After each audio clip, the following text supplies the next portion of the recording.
We've really enhanced and brought out the character of the building, and the outcome is that I think we've really brought a 200-year-old building back to life again.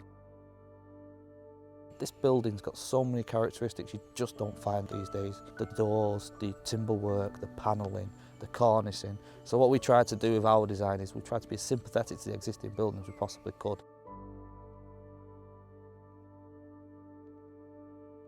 Lilleshall is the National Sports Centre for Sport England. The building was built in 1823 by a very famous architect called Sir Geoffrey Wyatville, who was the architect of the King. The first Duke of Sutherland was the original purchaser of the land, and it's been handed down through the family up until 1920, fell into total disrepair, and in the mid-50s it was sold. From then it became an FA School of Excellence, so the likes of the Michael Owens, Jamie Carragher, people like that were here. It was the headquarters for the FA. We have photographs from the England team of 1966 training here prior to the World Cup finals in London. The aim of the project was to refurbish and restore the main house in a sympathetic way. There was a hell of a lot of research undertaken over many months, trying to decipher what the building would have looked like, having to link very closely with heritage. Came together, we had a think and itemised all the items that we thought we could use the building for. Ground floor is used 20 times a year for weddings. So we said, well, why don't we turn the main house into a 4/5-star accommodation hotel for the use of weddings and every other venture. We then spent 12 months looking at how we could reconfigure and get the maximum flexibility out of the building. When we sat down and we talked it through, the nature of the building, the listed status, it was about what we could actually achieve within the spaces that we had to achieve a 4-star equivalent hotel.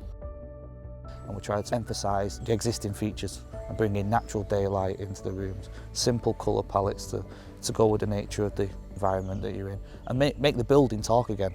Because of the location of the property, you could have 2 or 3 uses going on at the same time. So we've done alternative bridal suites. The ground floor can be split so that the wedding parties can be kept separate. You can use it for meetings, you can use it for private dining. So we've tried to give the building the ultimate flexibility. It was very much a case of taking each individual room on its own merits and then a design that suited each and every room so that they were similar but different. It's a Grade 2 listed building. Obviously we've got the conservation issues that we have. Not only that, but we have a building that was also been neglected. We had narrow staircases, stone staircases, we had asbestos to deal with. Floors that we thought were 12, 14 inches deep ended up 2 feet thick.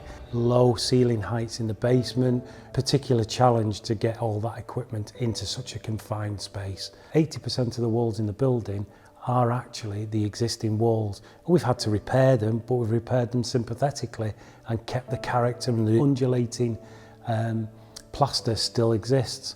With having consistency at the Baker Mallet end in terms of who the project director was, they could bring in the other specialisms within Baker Mallet and from outside of Baker Mallet, glue them all together so that it was completely seamless and nothing was disjointed. Everything just flowed perfectly, to be quite honest.